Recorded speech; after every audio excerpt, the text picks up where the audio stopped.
अवधूत चिंतन श्री गुरुदेव दत्त श्री स्वामी समर्थ महाराज की जय. बृहदारण्यक चालू आहे. त्यामध्ये प्रथम अध्याय आणि द्वितीय ब्राह्मण याच्यावरचा 6वा मंत्र आपण मागच्या रविवारी घेतला. त्याची संक्षिप्त पुनरावृत्ती करून आपण पुढे जाऊया. तेव्हा 6व्या मंत्राचा विषय असा होता की प्रजापतीची यज्ञ करण्याची कामना आणि त्यामध्ये त्याचे प्राण व वीर्याचे निष्क्रमण झाले. त्याच्यामुळे त्याचा जो आहे तो मृत्यूचा प्रसंग त्याच्यावर आला. हा विषय ह्याच्यामध्ये आहे. आणि त्याचा अर्थ असा होता की प्रजापतीने कामना केली की पुन्हा एक श्रेष्ठ असा यज्ञ आपण करावा, त्याच्या माध्यमातून यजन करावं. आणि असं केल्यानेच तो काय झाला, श्रमित झाला, म्हणजे अत्यंत थकला तो. हे कारण हे यजन कार्य जे होतं हे पुष्कळ मेहनतीचं काम होतं. आणि हे करत असताना तो श्रमित झाला, म्हणजे तो थकला. त्यांनी तपश्चर्या केली, त्याच्यातही तो श्रमित झाला, तप्त झाले. आणि तप्त झालेल्या मृत्यूचे यश आणि वीर्य निघून गेले.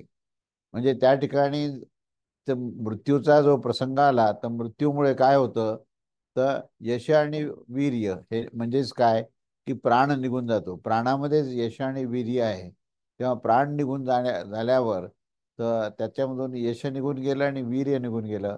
आणि जो पार्थिव देह आहे तो फुगला आणि त्या फुगण्यास आरंभ झाला. परंतु काय झालं, जोपर्यंत देह त्या ठिकाणी पार्थिव देह होता, तोपर्यंत त्याचं मन त्या शरीरातच राहिलं. असा त्याचा शब्दशः अर्थ आहे. तेव्हा त्याचा आशय असा आहे की सोकामायत इत्यादी वाक्याने श्रुती आणि अश्व आणि अश्वमेधाचं निर्वचन करण्यासाठी ते सांगत आहेत की मी पुन्हा एकदा महान यज्ञ किंवा यजन करेन आणि येथे जन्मांतरामध्ये यज्ञानुष्ठान करण्याची अपेक्षेने भूयस म्हणजे मी महान असा शब्द वापरला आहे. तेव्हा त्या प्रजापतींनी जन्मांतरामध्ये अश्वमेध यजनद्वारा यजन केले होते. आणि यामुळे त्याची भावनेने युक्त होऊन तो कल्पाच्या आरंभामध्ये प्रजापती झाला.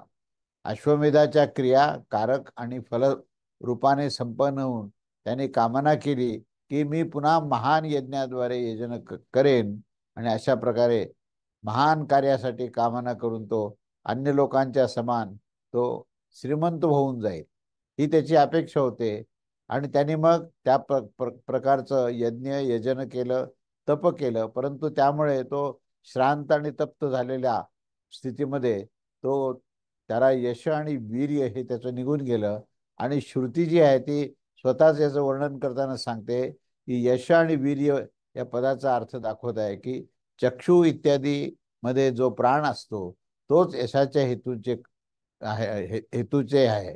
हे यश मिळण्याचं कारण हे प्राणच आहे आणि प्राणच यश आहे. कारण की त्यांच्या राहण्यावरच ख्याती होत असते. आणि तेच ह्या शरीरामध्ये वीर्य आणि बलरूपाने असतात. ज्यांच्यामधून प्राण निघून गेले आहेत, तो पुरुष यशस्वी अथवा बलवान कधीही होत नाही. कारण त्यामुळे त्याच्यामधलं जे सामर्थ्य आहे ते सामर्थ्यच निघून जातं. आणि त्यामुळे या शरीरामध्ये प्राणच जो आहे तो यश आणि वीर्य आहे. ते अशा प्रकारचा या प्राणरूप यश आणि वीर्य जेव्हा निघून गेलं, तेव्हा अशा प्रकारे यश आणि वीर्यभूत प्राणाचं उत्क्रमण केल्यावर, अर्थात शरीरातून निघून गेल्यावर, प्रजापतीच्या त्या शरीराने श्वसन उच्छ्रुतता फुगण्याच्या रूपातील विकार यास प्राप्त हे होण्यास आरंभ झाला. अर्थात तो देह हा अपवित्र होऊ लागला. कारण प्राणानेच तो देह पवित्र राहिला होता. प्राणाचं उत्क्रमण झाल्यानंतर तो अपवित्र झाला. परंतु ज्या प्रकारे कोणातरी प्रिय वस्तूच्या पासून दूर होऊन जाण्यावर देखील त्यामध्येच मन राहतं, त्याच प्रकारे त्या शरीरातून जरी त्याचा प्राण निघून गेला तरी त्या शरीरामध्ये त्याचं मन हे राहिलं. त्यामुळे जोपर्यंत त्या देहाला अग्निसंस्कार होत नाहीत, तोपर्यंत त्या देहाच्या भोवताली तो जीवात्मा फिरत असतो. म्हणून आपल्याकडे अग्निसंस्काराचं अत्यंत महत्त्व आहे. तेव्हाच त्याची ऊर्ध्वगती ही होते. असा या मागच्या मंत्राचा हा अर्थ आपण पाहिला होता. त्याच्यानंतर आता त्या पुढे अश्वमेध उपासना आणि त्याचं फळ काय हे सांगतायत. तेव्हा आता जी स्थितीचं आपण वर्णन पाहिलं की ह्या शरीरामध्ये त्या प्रजापतीचं मन लागून राहिलं होतं. जरी प्राण निघून गेला असल्यामुळे त्याच्यामुळे निस्तेजपणा आला. पण निस्तेजपणा जरी आला तरी जोपर्यंत त्याचा अग्निसंस्कार होत नाही तोपर्यंत प्रजापतीचं मन मात्र त्यात अडकलेलं असतं. आणि तो मनाबरोबर जीवात्मा असतोच. आणि तो जीवात्मा त्या देहाच्या भोवतालीच फिरत असतो.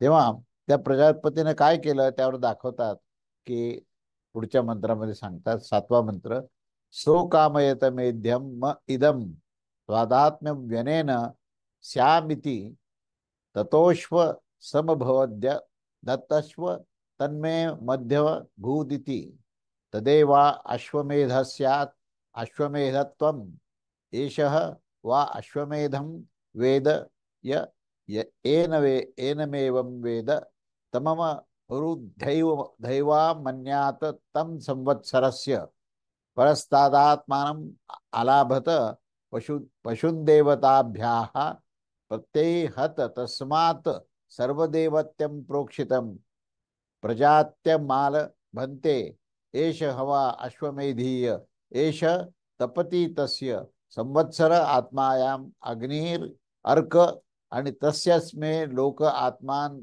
स्थावे बाकी अश्वमेधौ सो पुनरेकैव देवता भवति मृत्युरेवाप पुनर्मृत्यु जयति नैनं मृत्युरा आपनोति मृत्युरास्यात्मा भवते भवत्येस्तासां देवता नामे को भवती.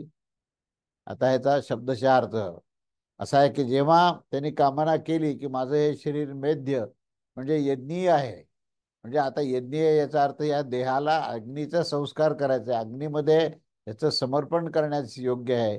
त्यामुळे त्यांनी कामना केली की आता ह्या शरीराने यज्ञीय व्हावे, म्हणजे ह्याच्याद्वारे मी शरीरवान होईल. कारण की शरीर हेच अश्वत अर्थात ते सुजलेले होते. त्यामुळे हा अश्व होऊन गेलेला होता आणि तो मेध्य झाला होता. म्हणजे अश्व हाच हवन सामुग्रीप्रमाणे अग्नीमध्ये त्याला टाकायचं असतं. तर तो देह सुद्धा त्या अश्वासमान झाला होता. तो त्यामध्ये त्या अश्वाच्या समान झाल्यामुळे तो मेध्य झाला होता, म्हणजेच अग्नीचा संस्कार करण्यास योग्य झाला होता. तेव्हा हेच अश्वमेधाचे आणि अश्वमेधाचे अश्वमेधत्व आहे. आणि जो ह्या अशा प्रकारे त्याला जाणत असतो तो अश्वमेधास जाणत असतो. आणि त्याने संवत्सराच्या नंतर त्याच्या आपल्यासाठी अर्थात ह्याची देवता प्रजापती आहे अशा भावनेने त्याचं आलभन केले. तथा अन्य पशुमा देखील सुद्धा सर्वदेश संबंधी प्रजापत्य पशुचे आलभन केले. आलभन म्हणजे अग्नीमध्ये समर्पण केलं. हा जो सूर्य तापत आहे तोच अश्वमेध आहे. आणि हा अग्नी जो आहे हा त्याचा अर्क आहे. आणि त्याचे हे लोक जे आहेत हे त्याचा आत्मा आहे. हेच दोन्ही म्हणजे अग्नी आणि आदित्य हे अर्क आणि अश्वमेध आहेत. परंतु ते मृत्यूरूप एकच देवता आहे. जो अशा प्रकारचे जाणतो तो पुनर्मृत्यू जिंकून घेत असतो. त्यास मृत्यू येऊ शकत नाही. मृत्यूच त्याचा आत्मा होऊन जातो आणि तो या देवतांपैकी एक होऊन जातो. असा याचा शब्दशः अर्थ आहे. तेव्हा याचा आशय काय ते आपण पाहूया. तेव्हा त्यांनी अशी कामना केली. कशा प्रकारची कामना केली की माझं हे जे शरीर आहे ते आता मेध्य म्हणजे यज्ञीय होऊन जाओ. मी आत्मन्वी आत्मवान अर्थात या शरीराने शरीरवान होऊन जाईल असा विचार करून त्याने त्या शरीरामध्ये प्रवेश केला. म्हणजे तो कशाने प्रवेश केला तर मनतत्वाने. मन हे त्या शरीरामध्ये टाकलं त्याने आणि त्याच्यामध्ये तो त्यांनी प्रवेश केला. कारण की ते शरीर त्याच्या वियोगाने यशो आणि वीर्यहीन हे होऊन गेले होते. अश्वत अश्वयत अर्थात ते सुजून गेले होते. त्याने अश्वनामक साक्षात प्रजापतीच आहे अशा प्रकारे त्याची जी स्तुती केली जात होती. कारण की त्याचे पुन्हा प्रवेशाने तो यशोवीर्यहीन आणि अमेध्य होण्यावर देखील तो मेध्य होऊन गेला होता. म्हणजे ह्यानेच अश्वमेध्याच्या म्हणजे अश्वमेध नामक यज्ञाचे हे अश्वमेधत्व आहे. अर्थात त्यास अश्वमेध नाम मिळाले आहे. यज्ञ क्रियाकारक आणि फलरूप होत असतो तेव्हा तोच प्रजापतीच आहे असे सांगून त्याची त्याची स्तुती केली जात असते. तेव्हा पुढचा भाग असा आहे की उषाया अश्वस्य मेधस्य शिरहा असं त्यामध्ये वचन आहे. तेव्हा ह्या वाक्यामध्ये यज्ञ हाच निर्वाहक आहे आणि तो यज्ञ हा अश्वाचा निर्वाहक आहे. प्रजापतित्व सांगितल्या जात असतो. आता त्याचं जे प्रजापती रूप आहे ते मेध्य अश्वाची आणि यज्ञफल रूपाने त्याच्या समान उपयुक्त जी अग्नीचं वर्णन केलंय त्या अग्नीच्याच उपासनेच्या विधानाने त्याचं हे विवेचन केले आहे. त्यामुळे पुढील जो ग्रंथ आहे तो ह्याच सिद्धांताने प्रारंभ होत आहे. तर सिद्धांत काय सांगितला की अग्नी हेच सर्वांचं अंततः ऊर्ध्वगती देणारं माध्यम आहे आणि त्यामुळे अग्नीची उपासना हीच फार महत्वाची उपासना आहे. त्याच्यामुळे त्या जीवात्म्याला जी ऊर्ध्वगती मिळते ती ज्यावेळेस अग्नीमध्ये मेध्य म्हणजे त्या देहाला जेव्हा हवन केलं जातं त्या देहाचं अग्नीमध्ये, तेव्हा तो देह ज्यावेळेस पंचत्वामध्ये विलीन होतो त्याच्यानंतर तो शेष जो जीवात्मा राहतो की ज्याच्यामध्ये मन बुद्धी चित्त अहंकार आहे, सूक्ष्म देह आहे, दशेंद्रिय आहेत आणि त्याच्या अनंत इच्छा त्याच्यामध्ये आहेत, या सर्व समुच्चयाला बरोबर घेऊन ज्यावेळेस तो पार्थिव देहाला अग्नीमध्ये जो समर्पण करतो त्यानंतरच त्या अग्नीच्याच पूर्ण प्रभावाने त्याला ऊर्ध्वगती मिळते. अशा प्रकारचं हे निवेदन आहे. तेव्हा प्रथम श्रुतीच्या वाक्यामध्ये विधिबोधक जे क्रियापदाचे श्रवण झालेले नाही आणि उपासनेसंबंधी जे वाक्यामध्ये क्रियापदेची पदाची जी अपेक्षा होत असते त्यामुळे या प्रकरणात अर्थ जाणला जात असतो. तो अशा कशा प्रकारे जाणला जातो तर तो निश्चितच तोच अश्वमेधास जाणत असतो. कोणी या आश्वास आणि उपरोक्त दाखविलेल्या अग्निरूप अर्कास पुढे सांगितले आहे जाणारे संक्षिप्त रूपाने प्रदर्शित विशेषण आणि विशिष्ट असे जाणत असतो. तेथे अश्वमेधासच तो जाणत असतो. अन्य कोणीही दुसरा त्याला जाणू शकत नाही. तेव्हा तात्पर्य असं आहे की ज्या अशा प्रकारे ज्यांनी जाणले कशा प्रकारे तर ह्या विषयामध्ये प्रथम श्रुती पशुविषयक दृष्टीचेच निरूपण करत असते. प्रजापतीने अशी इच्छा करून मी पुन्हा एकदा मोठ्या यज्ञाचे यजन करेन आणि आपल्याच यज्ञीय पशु कल्पना करून त्या पशुचा अनवरोध करून त्यास सोडलेला मानला. अर्थात त्यास रोकटोक न करताना त्यास बंधनहीन चिंतन केले आणि त्यानंतर पूर्ण 1 संवत्सराच्या नंतर त्यास आपल्यासाठी आलभन केले. अर्थात प्रजापती देवता संबंधी पशुरूपाने त्याचे आलभन आलभन म्हणजेच अग्नीमध्ये समर्पण असं हे पशुरूपाने त्याचे अग्निसमर्पण केले आणि अन्य देवतांना देखील तद्देवते संबंधी अन्यान्य ग्राम व वन्य पशु प्राप्त करून घेतले. म्हणजे पुढच्या पुढच्या ह्याच्यामध्ये पुढच्या योनीत तो प्रवेश झाला तो. कारण की प्रजापतीने असं मानलं होतं की त्यामुळे दुसऱ्या यज्ञकर्त्यास देखील या उपर्युक्त विधानानेच आपल्यालाच यज्ञीय मानून तो मी वेद मंत्राद्वारे अभिषिक्त होऊन सर्व देव संबंधी होत असतो. परंतु देवतांच्या अनुसार माझ्याच ह्या अवयवभूत विभिन्न देवतांसाठी आलभन केले जात असते असे जाणावे. त्यामुळे आजकाल या याज्ञिक लोक जे समस्त देवतांसाठी मंत्राद्वारे ह्या अभिषिक्त केलेल्या प्रजापती संबंधी पशुचे आलभन करत असतात. तेव्हा एवमेश वा अश्वमेधो य एष तपती याची व्याख्या केली जाते की अशा प्रकारे हा जो पशुद्वारा साध्य क्रतू आहे तोच एष वा अश्वमेध हा या वाक्याने साक्षात फलरूपाने दाखवला जात आहे. तर तो कोणता आहे जो की सूर्य तापतो अर्थात आपल्या तेजाने जगतास प्रकाशित करत असतो.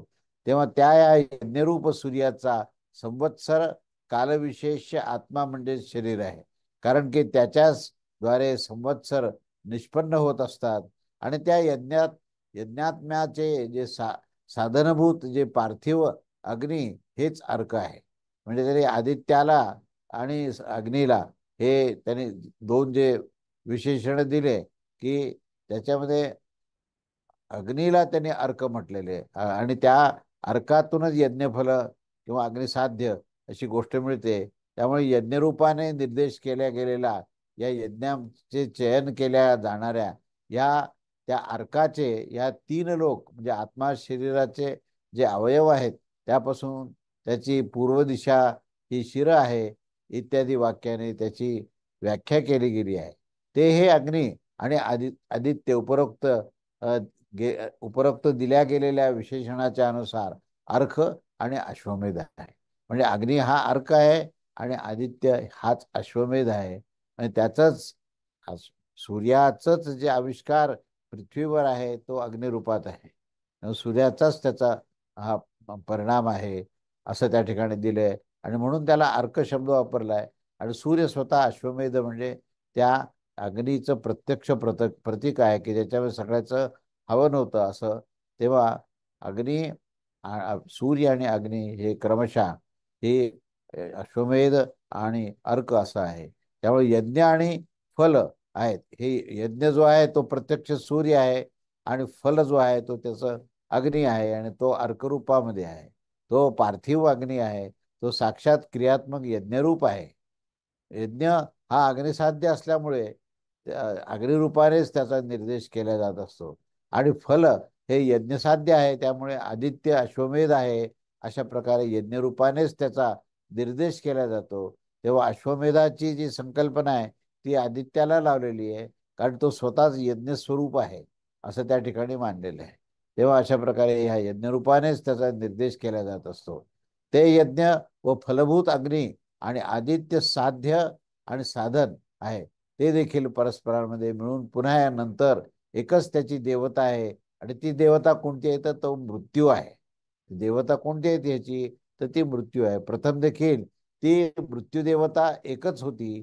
क्रियेचे साधन आणि फलभेदाच्यासाठी त्याचे विभाग होऊन गेले होते असेच सांगितले देखील जाते. तेव्हा या त्यानंतर देखील अर्थात क्रिया निष्पत्तीच्या उत्तर काळात देखील एकच देवता अर्थात फलस्वरूप हा मृत्यूच होऊन जात असतो.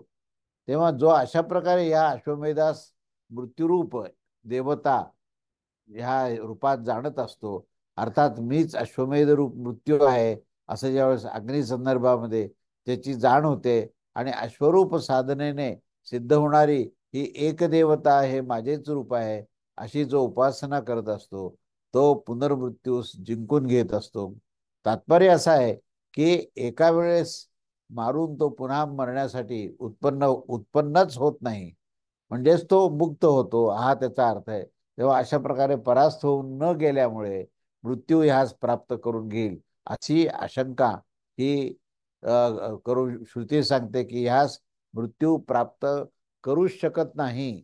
कारण की अशा प्रकारे जाणणाऱ्यास मृत्यू आत्माच होऊन जात असतो आणि मृत्यूच तर मृत्यू हे फलरूप होऊन या देवतापैकी कोणी एकच जात असतो. या उपासकास हेच फल प्राप्त होत असतं. तेव्हा हा पूर्ण आशय जो आहे या 7व्या मंत्राचा इथे संपलेला आहे. आणि त्यामुळे ह्या पूर्ण विवेचनामध्ये या ठिकाणी सूर्य आणि अग्नीचं काय नातं आहे.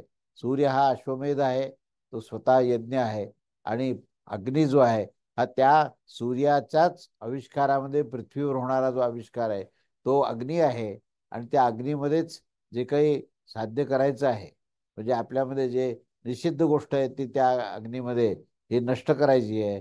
तेव्हा त्या इथे स्थूलदेहाचं वर्णन केलेलं आहे की जो स्थूलदेह मृत्यूनंतर त्याच्यातून ज्यावेळेस प्राण आणि इतर काही सगळ्या गोष्टी निघून जातात त्यावेळेस तो जो देह आहे तो देह त्या पार्थिव देहामध्ये तो आपलं मन तिथे टाकत असतो. मनाने त्या ठिकाणी आसक्त होतो.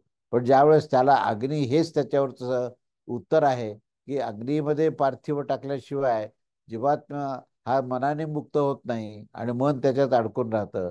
ज्यावेळेस हे पूर्णपणे अग्नीचे संस्कार देहाला होतात तर त्याच्यानंतर मात्र जो जीवात्मा आहे तो जीवात्मा ऊर्ध्व दिशेने जातो आणि पुढे तोच हा मुक्त होतो कारण पुन्हा एकदा त्याला मृत्यू येण्याची शक्यता नसते असं हे पूर्ण वर्णन आहे.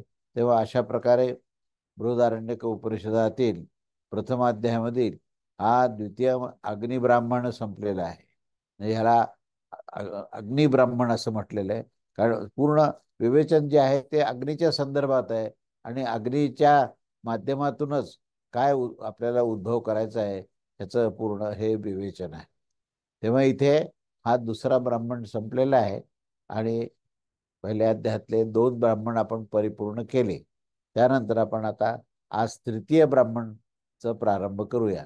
तृतीय ब्राह्मणामध्ये जो या ह इत्यादी वाक्यांनी आरंभ होण्यावर या ब्राह्मणाच्या पूर्वीचे जे ब्राह्मणाचा काय संबंध आहे, त्याची श्रंखला कशी आहे, हे सुद्धा आपल्याला पाहायचं आहे.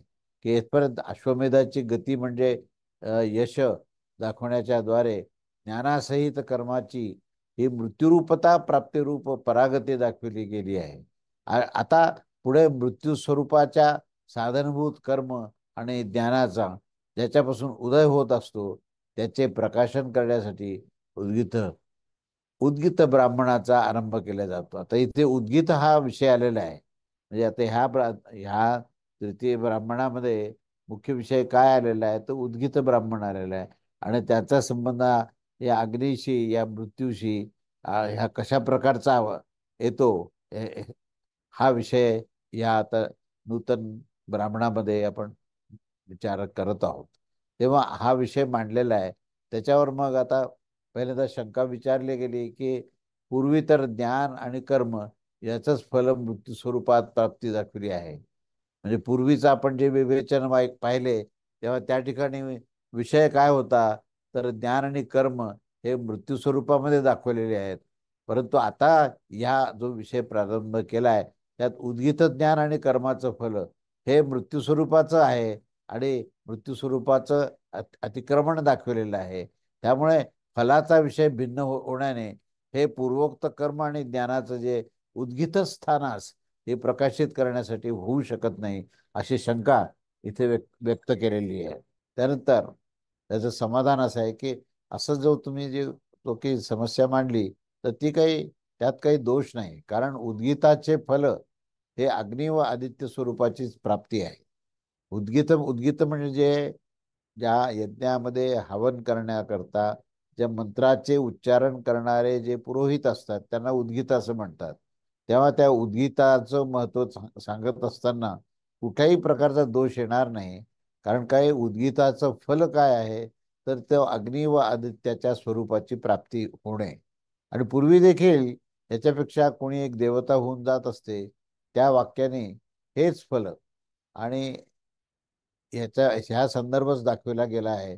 जर म्हणाल की मृत्यूने अतिक्रांत होऊन जात असतो, एवढे निवेदन तर पूर्वीपेक्षाही विरुद्धच होईल, तर अशी सुद्धा काही गोष्ट नाही. कारण अतिक्रमणाचा विषयच हा स्वाभाविक पापाच्या बरोबर येतो. ही स्वाभाविक पापसंग रूप मृत्यू काय आहे, तर कोणाच्या द्वारे त्याचे अतिक्रमण होऊ शकते. आणि या सर्व गोष्टीचे प्रकाशन करण्यासाठी ही आख्यायिका आरंभ केली गेली आहे. तर कशा प्रकारे देव आणि असुरांची स्पर्धा, देवतांचे उद्गीत संबंधी विचार, हा तो विषय आहे. तेव्हा या संदर्भामध्ये आपण आता पहिला मंत्र पाहूया आपण काय म्हणतात ते. पहिला मंत्र, द्वया ह प्रजापत्या प्राजापत्या. हा शब्द प्रजापत्या नाही आहे, प्राजापत्या.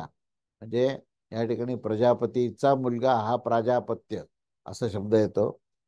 तर द्वयाः प्राजापत्या देवाश्च सुराश्च ततः कानियसा एव देवा जायसा असुरास्थ येषु लोकेश्व सर्दंत ते ह देवा उचुरहंता सुरान्यज्ञ उद्गीते नाट्यमय मिती मिती. आता याचं आख्यायिका दिलेली आहे आणि त्याच्या आख्यायिकेवरूनच पुढे वर्णन आहे. तेव्हा हा जो मंत्र आहे तृतीय ब्राह्मणाचा पहिला मंत्र, त्याचा शब्दशः अर्थ असा आहे की प्रजापतीला 2 पुत्र होते, देव आणि असुर. आणि त्यामध्ये देव थोड्या संख्येने होते आणि असुर ही बहुसंख्य ही होती. त्यामुळे या लोकांमध्ये ते परस्पर स्पर्धा करू लागले. त्यापैकी देवतांनी सांगितलं की आम्ही यज्ञामध्ये असुरावर अतिक्रमण करू. म्हणून अतिक्रमणाची भाषा पहिल्यांदा देवानी सांगितली. आणि आणि म्हणजे याचा अर्थ असा आहे की द्वया म्हणजे 2 प्रकारचे आणि म्हणजे या पूर्ववृत्तात द्योतक हाच निपात आहे. वर्तमान प्रजापतीच्या पूर्वजन्मामध्ये जे काही सांगितले आहे त्यासच श्रुती ह शब्दाने द्योतित करत असते. जे प्रजा करत असते, तेव्हा प्राजापत्या हा या जन्मामध्ये पूर्वव्रत घटित झाले होते. त्यामध्ये होणारे जे प्रजापतीचे जे पुत्र आहेत त्यांना प्राजापत्य असं म्हणलं जातं. तर ते कोण कोण आहेत प्रजापतीचे पुत्र? तर देवता आणि असुर हे दोन दोन आहेत. त्यामध्ये आपल्याला याची पुराणातली कथा माहिती असेल की हा जो प्रजापती कोण आहे, तर तो कश्यप ऋषी आहे. आणि त्या कश्यप ऋषीचे हे दोन स्त्रिया होत्या त्याला. एक होती दिती आणि दुसरी होती आदिती. तेव्हा दिती आणि आदितीमध्ये आदितीचे जे पुत्र आहेत त्यांनाच आदित्य म्हणजे सूर्य आणि तत्सम इंद्र, वरुण, अग्नी वगैरे हे देवता हे त्या आदि आदितीचे पुत्र होते. आणि दिती जी होती तिला दितीचे जे पुत्र आहेत त्यांना दैत्य असं म्हटलेले. दैत्य म्हणजेच असुर. तर त्या दैत्यांपैकी कोण होतं? तर हे हिरण्याक्ष, हिरण्यकश्यपू हे जे आहेत त्या कश्यप ऋषीचेच मुलं होते. पण ते दितीच्या पासून झाले होते. त्यामुळे दितीचे पुत्र हे दैत्य होते आणि आदितीचे पुत्र जे आहेत ते देव होते. तेव्हा देव आणि असुर अशा प्रकारे त्या प्रजापतीचे हे दोन प्रकारचे पुत्र होते. तेव्हा प्रजापतीचे हे इतर जे आहे ना वाक, प्राण, इंद्र, विरोचन हे नाही आहेत. तर ते देवता आणि असुर अशा प्रकारचे आहेत. परंतु देव असुरत्वास कसे मानले जात असेल, तर त्यावर दाखवलं जातं की शास्त्रजनित ज्ञान आणि कर्म याने जो भावित जो प्राण आहे तो द्योतनशील प्रकाशमय होण्याच्या कारणाने त्यांना देव असं म्हटलेलं आहे. जे शास्त्रजनित ज्यांना ज्ञान आहे आणि त्याच्यानुसार त्याचं आचरण आहे ते देव आहेत. आणि ते प्राणच स्वाभाविक प्रत्यक्ष व अनुमानजनित दृष्ट प्रयोजन असणारे आणि कर्म आणि ज्ञानाने भावित होण्याने असुर आहेत. बाकीचे उरलेले जे आहेत ते त्यांचा अभाव झालाय. त्यांना आपल्या आचरणाबद्दलही त्याला ज्ञान नाही आहे. आणि आपल्या जे काही अ, प्रत्येक होणाऱ्या क्रिया जे आहेत त्याचा अधिष्ठानात असलेलं जे ज्ञान आहे त्याचाही त्याला त्या समूहामध्ये अभाव असल्यामुळे त्या ज्ञानाचा अभाव असणारे, आचरणाचा अभाव असणारे जे जे काही लोक आहेत ते सर्व हे असुर लोक आहेत. म्हणून सुर आणि असुरामध्ये म्हणजे जी शास्त्र आहेत, वेद आहेत, यांना मानणारे न मानणारे, यांना मानून शास्त्राच्या अनुसार आपलं कर्म करणारे आणि ज्ञानाच्या अधिष्ठानावर कर्म करणारे जे आहेत तर ते सर्व देव आहेत. पण ज्यांना ह्याचं ज्ञानच नाही आहे आणि जे केवळ हे आपल्या म्हणजे स्वैर आचरण करणारे जे आहेत तर ते असुर आहेत. तेव्हा अशा हे दोन भाग त्यांनी केलेले आहेत की हे यांचं जे पूर्ण कार्याची पद्धती जी आहे ती एक सत्वगुण प्रधान आहे तर एक एकदम तमोगुण प्रधान असे अशा प्रकारची आहे. जे सत्वगुण प्रधान जे आहेत तेच देव आहेत आणि तमोगुण प्रधान जे आहेत तेच असुर आहेत. तेव्हा आपल्याच प्राणामध्ये रमण करण्याच्या कारणाने अथवा सुर म्हणजे देवापेक्षा भिन्न होण्याच्या कारणाने ते असुर असं म्हटलं आहे. कारण की असुरगण जे आहेत ते दृष्ट प्रयोजन असणारे ज्ञान आणि कर्माच्या भावनेने युक्त आहेत. त्यामुळे देवगण कानिस्य आहेत. कानियन त्यांना कानियन असं म्हटलंय. कानियन या शब्दाचा अर्थ दुर्मिळ. तेव्हा देवांची संख्या ही दुर्मिळ आहे. येथे कानियन शब्दाचा अर्थ स्वार्थामध्ये म्हणजे जे स्वार्थामध्ये युक्त आहेत आणि प्रत्यय लावणारे आधी स्वराची वृद्धी झाली आहे. तेव्हा तात्पर्य असं की देवगण जे आहेत ते कनियन म्हणजे थोडेच आहेत आणि असुरगण म्हणजे जायस जायान म्हणजे अधिकात अधिक आहेत. संख्येने असुरगणांची संख्या मोठी आहे याचा अर्थ. आणि देवगणाची जी संख्या आहे ती अत्यल्प आहे. तेव्हा असुराच्या तुलनेने देवगण अत्यल्प आहे. आणि आपण जर अ- असुरांचा जर आपण हे पाहिला हं, तर असुरांचा विचार केला तर ते अधिक संख्येने आहे असं यांचा तो बोलण्याचा आशय आहे. कारण की दृष्ट प्रयोजन असणारे असल्यामुळे प्राणाची शास्त्रजनित आणि कर्मज्ञान प्रवृत्तीपेक्षाही स्वाभाविकतेने कर्मज्ञाना ज्ञानप्रवृत्ती अधिकतर होत असते. त्यामुळे शास्त्रजनित प्रवृत्तीची अल्पता असते.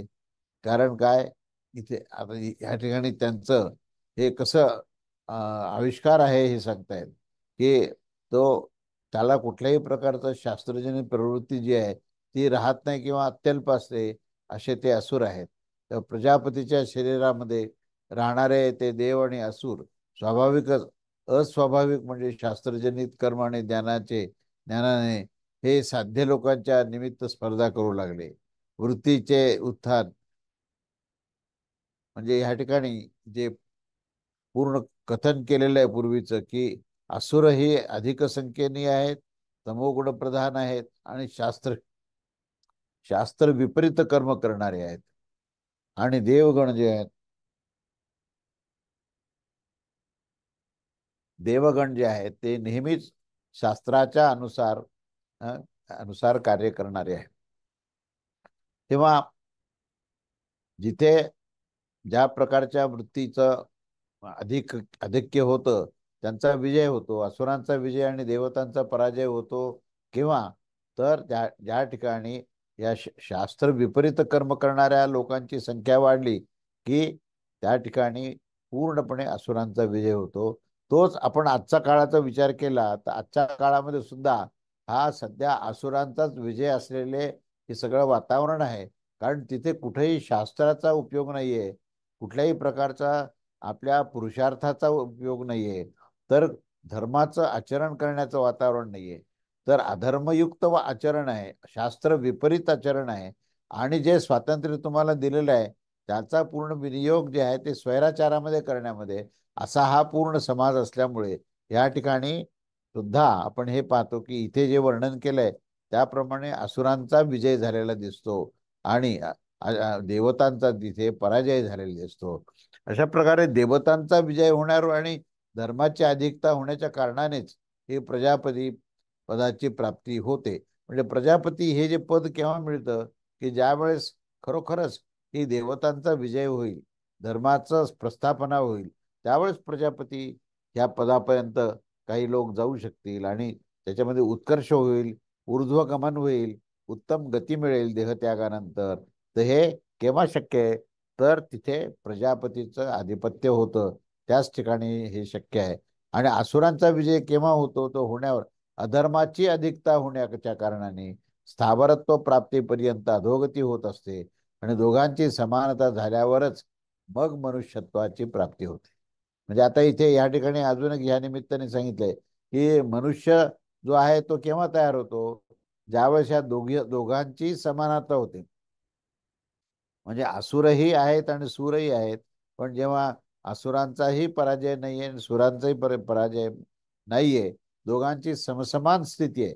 याचा अर्थ असा आहे की ज्यावेळेस जीवात्मा आहे अनंत जन्म मृत्यूच्या चक्रामध्ये त्याचं भ्रमण होत असतं आणि या भ्रमणामध्ये त्याला अनेक प्रकारचे देह मिळतात आणि त्या देहामध्ये त्याला त्याच्या पापाचं क्षालन होतं, त्याच्या पुण्याचं क्षालन होतं.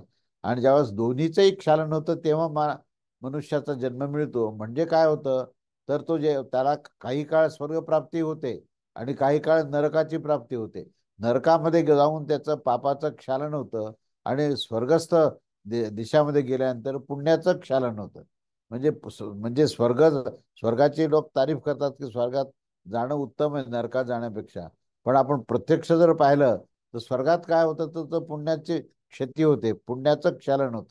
पुण्य संपलं की तो लगेच पृथ्वीवर येतो. आणि जर नरक लोकामध्ये जर काय होत असेल तर तिथे पाप धुतलं जातं, पाप स्वच्छ होतं. म्हणजे पापाचं क्षालन होतं तो नरक आहे आणि पुण्याचं क्षालन होतं तो स्वर्ग आहे. आणि दोन्हीचंही जेव्हा क्षालन होईल, पुण्य आणि पाप हे जवळपास सारखे होतील आणि अतिशय अत्यल्प असा भोग त्याला राहील, त्यावेळेसच त्याला मनुष्यत्व प्राप्त होतं. आणि मग ते मनुष्यत्व काय आहे, तर त्याला एक स्वातंत्र्य दिलं जातं मुक्ती प्राप्त करण्याकरता. कारण ह्या दोघांनाही मुक्ती नाहीये, या देवालाही मुक्ती नाहीये आणि त्या असुरांनाही मुक्ती नाहीये. पण जेव्हा ते त्यांच्या दोन्हीचे उपभोग संपले, जेव्हा ते मनुष्यत्व प्राप्त होतं, तेव्हा त्याला कर्म करण्याचं स्वातंत्र्य मिळतं आणि मुक्ती प्राप्त करण्याची त्याला फार मोठी अशी संधी मिळते. तेव्हा ही अशा प्रकारची ही दैवी आणि आसुरी वृत्ती ही कधी उठते आणि कधी दबते. म्हणजे आता आपण जर मनुष्यामध्ये पाहिलं तर त्याचंच हे वर्णन आहे. तर माणसामध्ये दोन्ही प्रकारच्या वृत्ती आहेत, दैवी वृत्ती पण आहे आणि आसुरी वृत्ती आहेत. तर ह्या आसुरी आणि दैवी वृत्ती आहेत.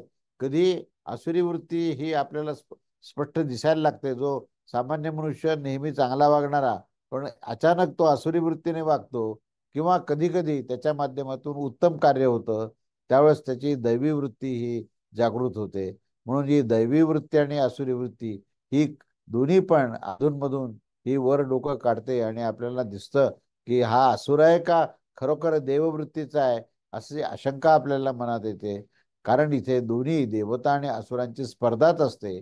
कधी तर प्राणाची शास्त्रजनित कर्मज्ञान भावना या ज्या रूपा वृत्ती म्हणजे अशा प्रकारची वृत्ती उठत असते, आणि ज्या समयी त्या उठत असतात त्या समयी त्या प्राणाची दृष्ट ही दृष्ट प्रयोजनाचे युक्त असून ते प्रत्यक्षाने अनुमानजनित कर्मज्ञान भावना रूपी ही आसुरी वृत्ती ही त्या ठिकाणी दबून जाते.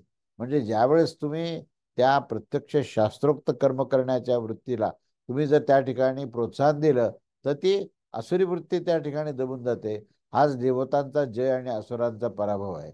आणि कधी याच्या विपरीत देवतांची वृत्ती दबून जाते आणि आसुरी वृत्तीला त्या ठिकाणी उठाव मिळतो, आणि मग त्या ठिकाणी आसुरी वृत्तीचा जय मिळतो. तेव्हा अशा प्रकारे असुरांच्या तुलनेत स्वयं अल्पसंख्याक हे देव आहेत. देव हे आपण देवदानवाची जर कल्पना केली तर देव अल्पसंख्याक आहेत, आणि अल्पसंख्य होण्याने ते असुराच्या अधिकता होण्याच्या कारणाने त्याच्याद्वारे हे देव दबल्या जातात. देवतांचं काय केलं त्यावर सांगतात की असुरांपासून अधिभूत होताना त्या देवतांनी सांगितलं की काय सांगितलं की अहो, आता या ज्योतिष्ठोम यज्ञामध्ये उद्गीताच्या द्वारे उद्गीत नामक जो कर्माचा अंगभूत पदार्थ असतो त्यास करणारा या प्राणाच्या स्वरूपात आश्रय घेऊन अर्थात असुरांचा पराभव करून ते आपल्या शास्त्रप्रकाशित देवभावास प्राप्त करतील. अशा प्रकारे त्यांनी आपसात हे संवाद केले, आणि मग उद्गीत कर्मरूप पदार्थाच्या या कार्याचे व याच्या स्वरूपाचे आश्रयज्ञान आणि कर्माच्या द्वारे केल्या जाऊ शकत असतो. त्यामुळे कर्म तर तदेतन्नी जपेत ह्या वाक्याद्वारे ज्याचे विधान करणे इष्ट असते ते पुढे सांगितलं आहे की मंत्र जपरूप आहे तो, आणि ज्ञान तर तेच आहे ज्याचे निरूपण केले जात आहे. तेव्हा ह्याचंच हे निरूपण केलं जात आहे. असं हे आता हे प्रमुख जो त्याच्यावरचा आशय आहे तो आशय सांगितलेला आहे. आता याच्यावरची पुढे म्हणजे प्रश्न उत्तर आहेत, आणि या प्रश्न उत्तरामध्ये हा जो काही विषय आहे म्हणजे विषय मुख्य काय मांडलेला आहे इथे आपल्याला समजणं आवश्यक आहे. विषय असा आहे की ह्या दोन प्रवृत्ती ह्या पहिल्यांदा या म्हणजे प्रजापती जो काश्यप ऋषी होता त्या काश्यपापासून हे हिरण्याक्ष हिरण्यकश्यपू हे असुर निर्माण झाले, आणि त्याच्यापासूनच आदित्य, इंद्र, वरुण, अग्नी हे हे जे आहेत हे दैवी संपदा असलेले हे देव निर्माण झाले. तेव्हा या देवदेवतेमध्ये संघर्ष आहे, आणि देवदेवता ह्या वृत्ती रूपामध्ये आजही मनुष्यामध्ये दिसतात, असं हे विवेचन आहे. तेव्हा याचा हा पुढचा जो भाग आहे प्रश्नोत्तराचा तो आपण पुढच्या पुढच्या रविवारी सुट्टी आहे, कारण पुढच्या रविवारी गुरुपौर्णिमा आहे. त्यामुळे गुरुपौर्णिमेच्या कार्यक्रमामुळे आपल्याला हा जो कार्यक्रम हा रविवारच्या प्रवचनाचा कार्यक्रम आपल्याला घेता येणार नाही.